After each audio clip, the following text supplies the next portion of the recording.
I'm going to discuss acute pancreatitis. Let's start with a case.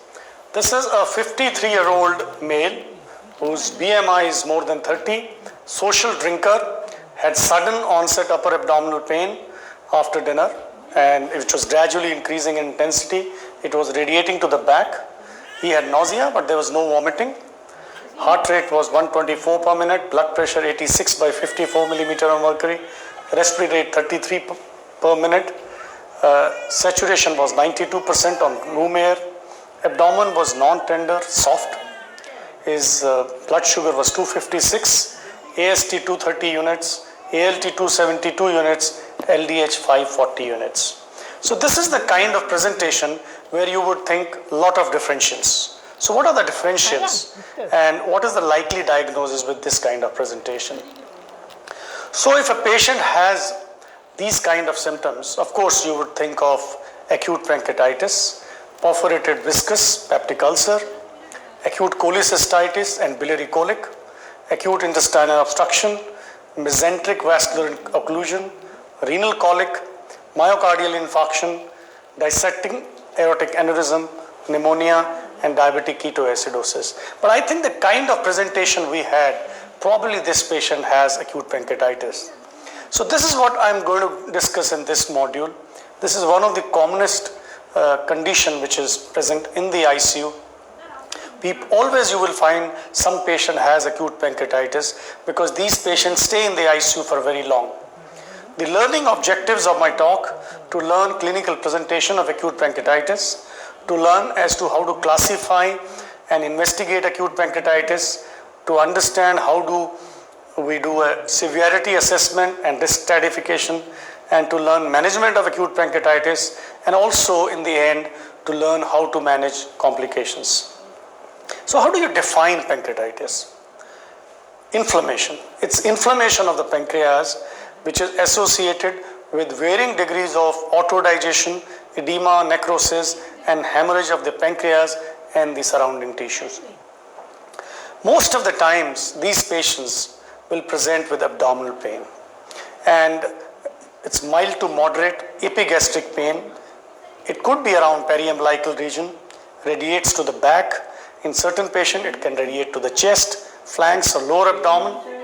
More intense in supine and reduces while sitting with the trunk flexed and knee drawn up. So that's how they get relief, classically a patient of acute pancreatitis.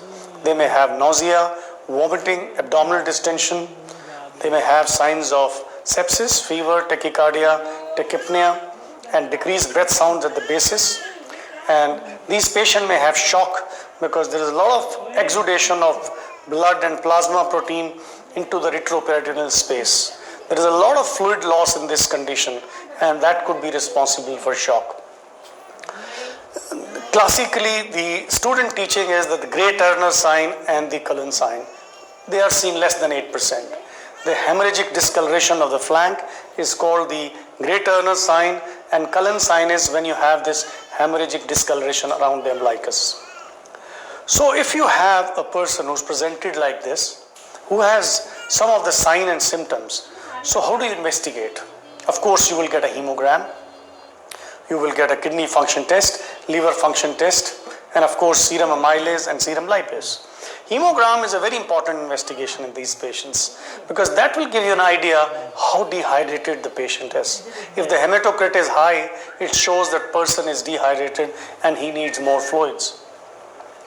The kidney function test, because if you have to do any investigations and to know the organ involvement, you need to know the kidney function test, including the electrolytes. The liver function test, because one of the reasons for acute pancreatitis is biliary, so you need to know the liver function test, whether there is any sign of cholangitis in these patients. Then I think the classically two enzymes which we have been learning are the serum amylase and serum lipase. Serum amylase rises about 6 to 12 hours and it comes back to normal in 3 days. Alone, you cannot use serum amylase for the diagnosis of acute pancreatitis, and you prefer serum lipase. It's more specific and remains elevated for longer times, up to 10 days. And always remember, if patient is a diabetic, it is not the 3 times the upper limit of normal, but 3 to 5 times of the upper limit of normal lipase you consider in a patient who has a diabetes underlying in that patient. And then of course blood sugar you should do always, because these patients there is a decrease in the insulin release and also there is a gluconeogenesis, and these patients have a higher blood sugar, which also requires control when you are managing these patients. Of course all these patients, a bedside investigation, ultrasound of abdomen must be done. So if I have to summarize the diagnosis of acute pancreatitis as per the American Journal of the Gastroenterology guidelines, which were published in 2013, the diagnosis, clinical diagnosis requires 2 of the following 3 features. Abdominal pain, which is suggestive of acute pancreatitis, like as I described, classical pain radiating to the back, or serum lipase and or serum lipase activity which is more than 3 times greater than the upper limit of the normal, and characteristic finding of pancreatic inflammation on transabdominal ultrasonography or on contrast enhanced CT or MRI. So if any 2 of the 3 are present, you make a diagnosis of acute pancreatitis. As I was telling you, that the abdominal ultrasound is a very important investigation because it's a non-invasive, easily available, but the problems in these patients is there is limited visualization because of the overlying gas. The ultrasonologist may say that he's not able to see the pancreas, but in some cases you can see the diffusely enlarged hypoechoic pancreas, which is because of the interstitial edema in these patients. There could be extra pancreatic collection, and you can detect CBD and or gallbladder stone or a sludge. Distal bile duct is not properly visualized with the ultrasound. Then the CT scan or the contrast enhanced CT of the abdomen. It's also very important investigations. It's rather, I would say, the most accurate diagnostic tool. But you really avoid in these patients initially. You only do initially if there is a diagnosis in doubt. Otherwise, you wait for 48 to 72 hours to get a CT, because the necrosis and the signs of pancreatitis, they may take time to appear on CT. So always you wait for 48 to 72 hours. And the other indication is that you can do at admission when the diagnosis is uncertain, or patient fails to improve after 48 to 72 hours. That is also the indication. You may be missing some other diagnosis, you should get a CT scan. CT scan can establish the presence or absence of necrosis and local complications, because they are very important, which can predict the severity of disease. MRI of the abdomen. See, MRI in acute pancreatitis is only done if the contrast enhanced CT is contraindicated. Let's say patient of renal failure, contrast allergy, then you do an MRI. And T2 weighted imaging without gadolinium contrast can really be used in these patients. And one of the advantage of MR is that you can do a MRCP. It can define the biliary tract anatomy very clearly. The MRCP is the magnetic resonance cholangiopancreatography. MRI has a higher sensitivity for the diagnosis of early acute pancreatitis as compared with the contrast enhanced abdominal CT, and can better characterize the pancreatic and bile duct and the complication of acute pancreatitis. Then the other investigation, which a gastroenterologist is very fond of nowadays, is the endoscopic ultrasound, where you don't have to shift a sick patient to the MRI, because MRI takes a very long, and endoscopic ultrasound is a very fast test and may be most accurate for diagnosing or ruling out the biliary causes. It can also guide in emergency ERCP. It can show the biliary stones, microlithiasis, and you can see the pancreas, and it can also show you the pancreatic duct. So summarizing once again, the diagnosis of acute pancreatitis requires 2 of the following 3: abdominal pain suggestive of acute pancreatitis, serum amylase and or lipase activity at least 3 times greater than the upper limit of normal, characteristic finding of hepatic inflammation on transabdominal ultrasonography or on CCT or MRI. So these are enough to make a diagnosis of the acute pancreatitis.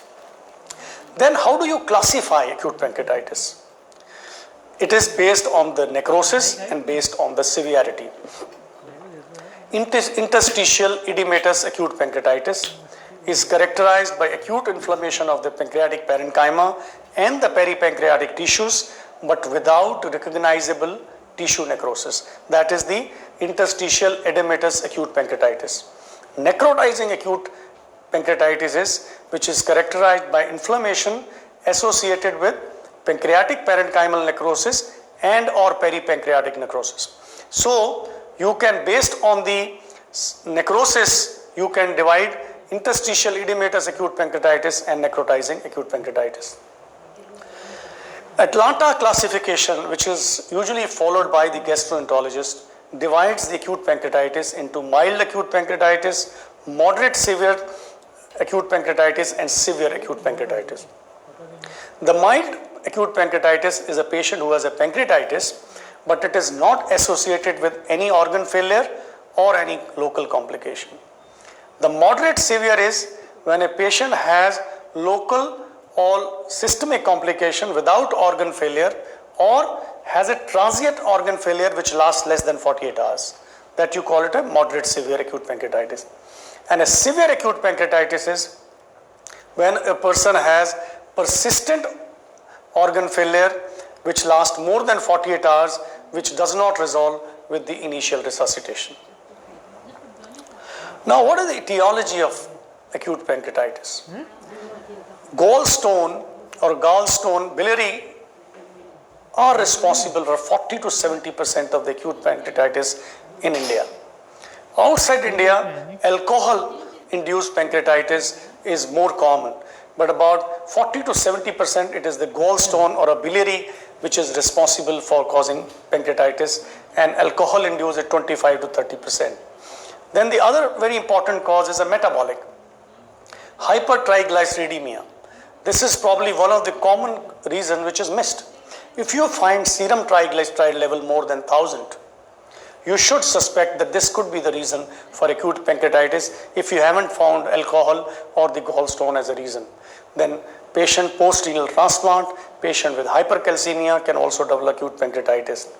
Mechanical causes post-ERCP, post-operative, post-traumatic, then infections, HIV patients, mumps, EB virus, they can also result in pancreatitis. Then in certain patients you may not find the cause. The drugs could also result in acute pancreatitis like azathioprine, valproic acid, furosemide, ranitidine, erythromycin, tetracycline, they can also result in acute pancreatitis. Among the toxin, methyl alcohol and organophosphates, they can also result in acute pancreatitis. But the three causes you should remember is the gallstone, alcohol, metabolic. Among the metabolic, hypertriglyceridemia is a very important cause. Then, whenever you say alcohol-induced pancreatitis, the literature supports that diagnosis of alcohol-induced pancreatitis can only be made if a patient has a history of over 5 years of alcohol consumption, that too heavy alcohol, more than 50 grams per day or higher, only then you say probably alcohol is responsible for acute alcoholic pancreatitis. And idiopathic acute pancreatitis, when you don't find any etiology after your initial laboratory, that is including lipid and calcium level and imaging test, then you probably say this patient might have idiopathic acute pancreatitis. Then one other thing which is very important in a patient of acute pancreatitis is that assessment of severity and a risk stratification. The risk assessment is very, very important. Risk assessment helps you to stratify into a higher and lower risk categories. Patient with the organ failure should be admitted in the ICU. Patient with persistent organ failure within first few days of the disease are at increased risk of death with a reported mortality of 36 to 50%. The development of infected necrosis among patients with persistent organ failure is associated with extremely high mortality. So it is important that one should know all this. There are various scores have been suggested to assess the severity. Serum amylase activity does not correlate with severity. Even you have a very high serum amylase, it does not correlate with the severity. There are various scores like Apache 2, Ranson, Glasgow, Bicep, and C-reactive protein more than 150 milligram. But what has been seen is that like Apache more than 8 on admission or at 48 hours, Ranson score more than 3, or the modified Glasma score more than 3, or the CRP more than 150 milligram per deciliter. The sensitivity of specificity is not very high. The negative predicted value is very, very high, but accuracy is very less. So probably these scores have not been very, very popular. Early severity prediction is difficult and inaccurate, and all patients, it is said, that should be managed as if the disease is severe. But lately, it is suggested rather that there are certain signs which should suggest you that they are associated with a severe course for initial risk assessment. Like a person who is more than 55 years, whose BMI is more than 30, who's got an altered mental status, he's got a comorbid disease, they are associated with a severe course. Similarly, patient who has a SIRS which persists for more than 48 hours, that's also associated with severe course. Some laboratory findings: blood urea nitrogen more than 20 milligram per deciliter, rising BUN or hematocrit more than 44%, or rising hematocrit, elevated creatinine, these are also associated with severe course. And some radiological findings like patient who has got a massive pleural effusion, or who's got a pulmonary infiltrates, or multiple or extensive peripancreatic collection. These are also some of the easily recognizable findings which can tell you that there could be a severe course and when you are initially doing the risk assessment of your patient. CT can also guide you in a severity. See, you could see necrosis and you could see other findings. Necrosis is focal or diffuse area of diminished pancreatic parenchymal contrast enhancement. That means less than 50 Hounsfield unit. And it may not be evident up to 48 to 72 hours. And extent of necrosis is very useful in determining the prognosis in these patients. Once again, the pancreatic necrosis could be sterile or infected.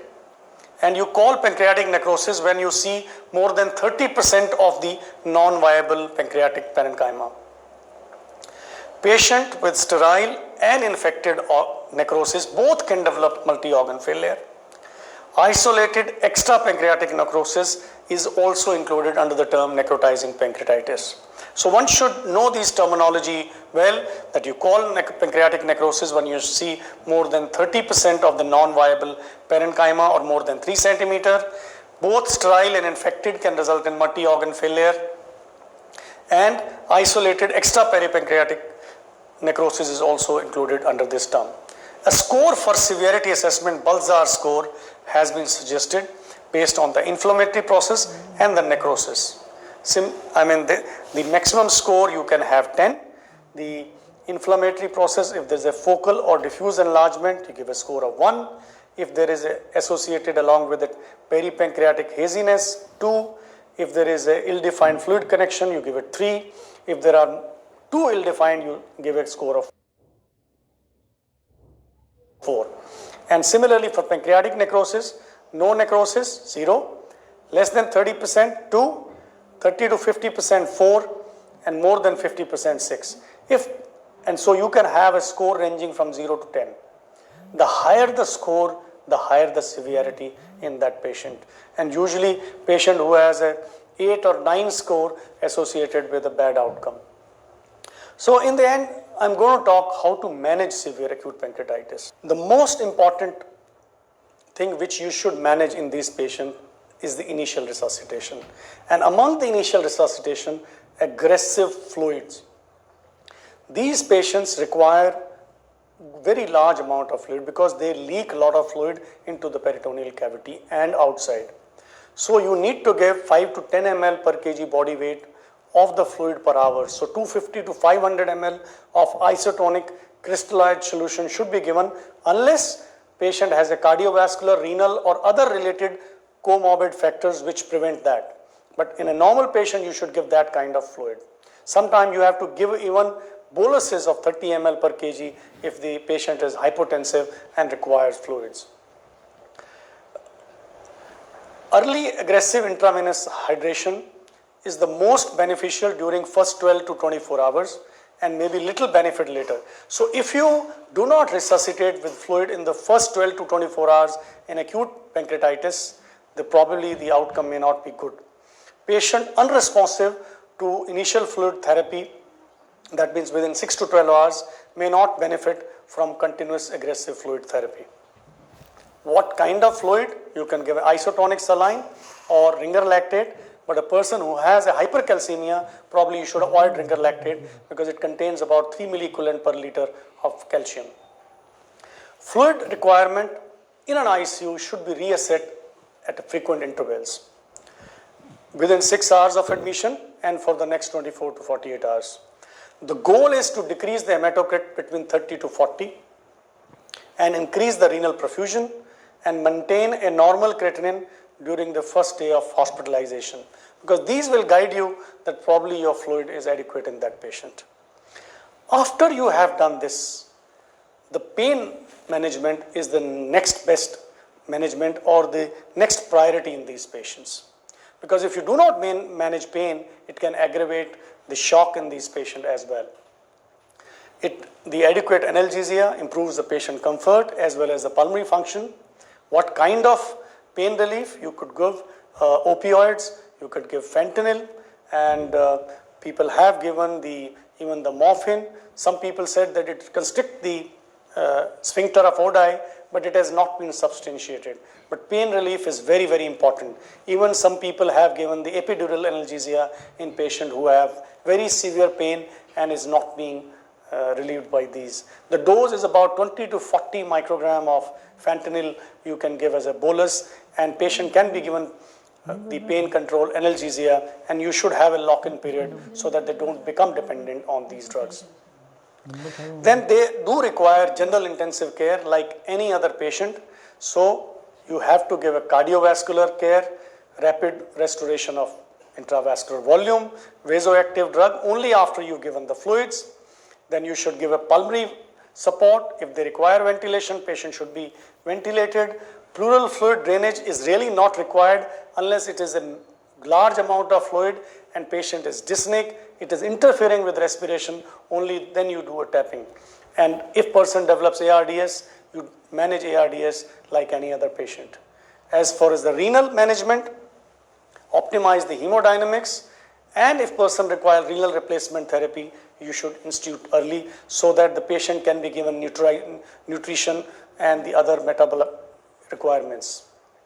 As far as the gastrointestinal system, one thing which you should monitor in these patients is the intra-abdominal pressure, and should be suspected in a patient who's developing a new or a worsening organ failure, because that could be the reason. So you should regularly monitor intra-abdominal pressure in these patients. The other thing which you should not forget in these patients is the nutrition. Pancreatitis is a catabolic, hypermetabolic disease process with increased protein and calorie requirement. Oral intake is impossible for a prolonged period. There is increased protein losses across inflamed retroperitoneal surfaces and through pancreatic fistulas. And there is pre-existing protein calorie malnutrition and micronutrient deficiency, usually due to alcohol use, if it is alcohol-induced pancreatitis. If it is a mild pancreatitis, there is no hurry. If it is a mild pancreatitis, you can wait, and as soon as patient is a little better, you can even start the oral feedings in these patients. Because the only thing which can prevent oral feeding is if there is a nausea or vomiting. If the abdominal pain has resolved, patient is feeling better, you can start even the oral feedings. And the kind of feed, always you give a low-fat, semi-solid diet to these patients of mild pancreatitis. Then in a severe acute pancreatitis, it is not possible to give oral fluids, oral nutrition. So in these patients, the nutrition is recommended early nutrition is recommended to prevent the infectious complication. Parenteral nutrition should be avoided unless the enteral route is not available or it is not tolerated or not meeting the calorie requirement. Now, what kind of route you should follow? Classically, for many years, we have been getting the catheter after the ligament of Treats, that is the nasojejunal catheter, to give feed to these patients. But the recent studies have shown that even if the nasogastric delivery in a patient who is not feeling worse has a comparable efficacy and safety in these patients. But if patient is not tolerating nasogastric, probably you should get a nasojejunal and start the feeding in these individuals. The kind of feeding you should give, about 25 to 30 calories per kg, and you should give a low fat, high protein diet to these semi-elemental, some people suggest. The complication which can occur with the nutrition is the hyperglycemia, so you should monitor serum glucose, and if required, you can start the insulin infusion.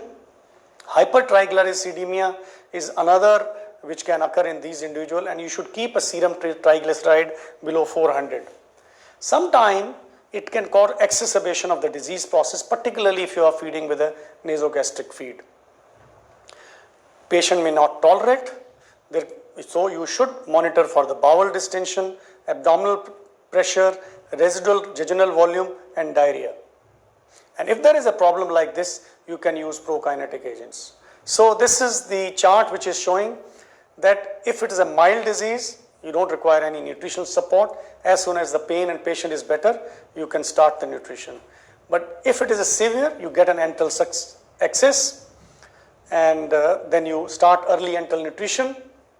If patient tolerates, then you just continue, and as the ileus comes down, pancreatic inflammation comes down, you can start oral feeding. But if patient does not tolerate, or the enteral excess is not available, or enteral excess is not able to give enough feed, then you should go on to the parenteral nutrition. What should you monitor in these patients? Of course, like any other patient, vital signs including oxygen saturation, urine output, hourly urine output, electrolyte including serum calcium frequently in these patients in the first 48 to 72 hours, and especially with aggressive fluid resuscitation. Hypocalcemia should be corrected if ionized calcium is low or if there are signs of neuromuscular irritability. Serum glucose level should be monitored hourly in these patients of severe pancreatitis with hyperglycemia, and as I said earlier, you monitor for the intra-abdominal pressure. So these are the few things which you have to very closely monitor in these patients. So now I'll talk about the management of biliary pancreatitis, because this is one of the common reason of pancreatitis in our country. How does it cause? There is a temporary or permanent obstruction of the sphincter of Oddi, increased pancreatic ductal pressure and inflammation, and which leads to the cascade and which leads to the inflammatory response and pancreatitis. So, how do you identify? There are 4 tests which can be done. Ultrasound abdomen, 85% sensitivity for cholelithiasis and pancreatitis, and less than 50% sensitivity for cholelithiasis. You could do an endoscopic ultrasound, or you could do an ERCP, that is endoscopic retrograde cholangiopancreatography, or magnetic resonance cholangiopancreatography. ERCP, I think it's very important to know when to get an ERCP.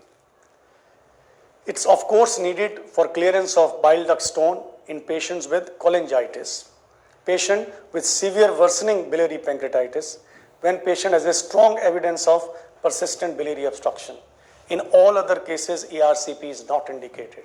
Sometime, if you do in a patient ERCP who does not have a cholangitis, or who does not have a jaundice, or who does not show severe worsening biliary pancreatitis or strong evidence of persistent biliary obstruction, if you do ERCP, it can worsen pancreatitis. So it is really not recommended.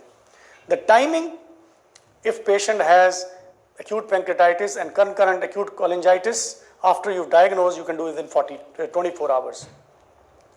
ERCP is not needed early in most patients with gallstone pancreatitis who lack laboratory or clinical evidence of ongoing biliary obstruction. In the absence of cholangitis or jaundice, you should do MRCP or EOS rather than ERCP in these patients to screen for choledocholithiasis if you are really suspecting in your patients. Then, how do you go about managing infection in these patients? Antibiotics should be given only if patient has an extra pancreatic infection, such as cholangitis, catheter-acquired infections, bacteremia, urinary tract infections, and pneumonia. It's required in almost 20% of the patients. Routine use of prophylactic antibiotics in patients with severe acute pancreatitis is really not recommended. But this is a practice, I think all of us practice, that we do have a tendency to give antibiotic to all patients. If you hold on to antibiotics, probably the outcome may be better, because problem is patient may have a count of 30,000 and patient may have a fever. That does not mean that patient has infection. The use of antibiotic in patient with sterile necrosis to prevent the development of infected necrosis is also not recommended. So if you give antibiotic, it's not going to prevent infection. Rather, if a person develops infection, it could be because of resistant bacteria, because the common friendly bacteria you've eradicated by misusing the antibiotics. 33% of patients with necrotizing pancreatitis develop infected necrosis usually after 10 days or 2 weeks of illness. 48% of the patient with infected necrosis have persistent organ failure, either documented initially or sometimes after admission. And organ failure occurs in substantial percentage of patients with both sterile and infected necrosis. This is another concept. The organ failure does not mean infection. A sterile necrosis in almost 45% of patients can result in organ failure. Similarly, infected necrosis will result in almost 62% patients organ failure. Now, how to go about if you are suspecting infection? If your patient fails to improve after 7 to 10 days of hospitalization, you should suspect infected pancreatitis, infected necrosis.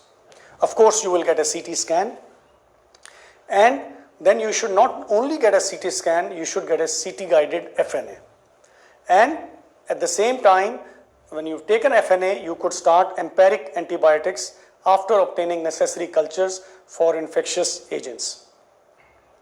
So, if you get a negative gram stain and culture, it is a sterile necrosis. Probably if you had started antibiotic, you should stop antibiotics. But if you get a positive gram stain culture, now there could be two things. One is, if it is too early, then you just give antibiotics and try to manage them antibiotics. Patient might respond and he may not require surgery. But if a patient, in spite of antibiotic, continues to deteriorate or the organ failure is worsening, probably in that patient you should go for surgery and prompt surgical debridement should be thought of. The kind of antibiotics which you use in these patients should cover E. coli, bacteroids, Enterobacter species, Klebsiella, Staphylococcus epidermidis, Staphylococcal aureus. These are the organisms usually cause infection, and you should de-escalate or discontinue based on the result subsequently after you had started with the gram stain. And always use the local antibiogram to help you what kind of antibiotics are effective in your setup. Routine administration of antibiotics for prophylaxis is really not recommended, and it should not be practiced. Antibiotics alone can lead to resolution of infection, and in a select patient can avoid surgery if you have a proven infection. Sterile necrosis, there is consensus that patients should, with a sterile necrosis, should continue to be managed medically for 3 weeks or later, and delay in surgical necrosectomy and at times total avoidance of surgery result in less morbidity and mortality than early surgical debridement. So if it is a sterile necrosis, you should avoid surgery, and as far as possible. If you have to do surgery, it should be done as late as possible. Then, what are the indications of surgery in addition to the necrosis? Of course, the infected pancreatic necrosis is an indication for surgery. Then severe retroperitoneal hemorrhage is another indication. Peritonitis, patient with biliary obstruction in case of failure of endoscopic sphincterotomy, abdominal compartment syndrome, where percutaneous and other drainage techniques are unsuccessful. So these are the 5-6 important indications where you should do surgery in acute pancreatitis. When you do a surgery, as I said earlier, if you try to do early in the course of pancreatitis, the pancreas is friable, the margins are not defined, and many times the surgeon, when start doing surgery early, then he has to do many surgeries because patient may not get better. Or so surgical debridement should be delayed at least for 4 weeks to allow the development of wall around the necrosis so the surgery is successful. How to go? There is no consensus about the best approach, but percutaneous drainage is preferred by most of the gastroenterologists. Then some local complication like hemorrhage is another very important complication which can occur in these individuals. So you should do angiography to localize the site of bleeding, and you can do embolization, and if the embolization fails, then person can undergo surgery. Then another very important local complication is a pseudocyst formation. What is pseudocyst? Pseudocyst is why is it called pseudo? Because there is the collection of pancreatic juice around the pancreas, enclosed by granulation tissue associated with the rupture of a pancreatic duct. So it is not a real cyst, it is a pancreatic juice which collect there and they are enclosed by the granulation tissue. If it is there, you don't have to do anything. There are only certain conditions where you have to do drainage, like if it's a very large cyst, it is causing pressure symptoms, or it has ruptured, or there is a bleeding or infection. Under these circumstances, you have to go for surgical or preferably endoscopic drainage. Otherwise, you need not do anything for a pseudocyst. Pancreatic fistula is another very rare complication. If it is a minor leak, you manage medically with drainage and somatostatin or octreotide. If it is a major rupture, probably you have to go for surgery. In the end, it is important once you have managed the gallstone pancreatitis, you should manage the underlying predisposing. Like gallstone pancreatitis or gallstones is the commonest reason for pancreatitis in our country. And so person should go for cholecystectomy. If it's a mild pancreatitis, in the same admission patient should go cholecystectomy. They need not wait for 3 to 4 weeks. So if patient has become okay, in the same sitting about 6-7 days, patient should undergo cholecystectomy because recurrence rate is about 30% after 3 months if you don't do cholecystectomy. So it is important. And if patient has a severe attack, after patient has got better, about 4 to 6 weeks to allow the inflammation to subside, and laparoscopic cholecystectomy can be done in these individuals. So just to conclude, the clinical diagnosis of acute pancreatitis requires 2 of the following features: abdominal pain suggestive strongly of acute pancreatitis, serum amylase and lipase activity at least more than 3 times greater than the upper limit of normal, characteristic findings of pancreatic inflammation on transabdominal ultrasonography or on CT or MRI. Transabdominal ultrasound abdomen should be done in all cases because it can tell you about the etiology of pancreatitis in that patient. CT MRI is best delayed unless you have a diagnosis in doubt. Initial aggressive fluid management is the most important resuscitative measure to improve outcome in these patients. There is no role of prophylactic antibiotic. Early enteral nutrition in acute pancreatitis is associated with better outcome. Nasogastric and nasojejunal tube have comparable efficacy in providing nutrition. ERCP within 24 hours is done only if there is an evidence of cholangitis or biliary obstruction. CT guided FNA should be done in suspected cases of infected necrosis. Antibiotics should be started after FNA pending culture results in suspected infections. In proven infected necrosis, surgical debridement should only be done if antibiotic fail, and you should delay as far as possible. Minimal invasive procedures are preferred for the surgery. Thank you very much.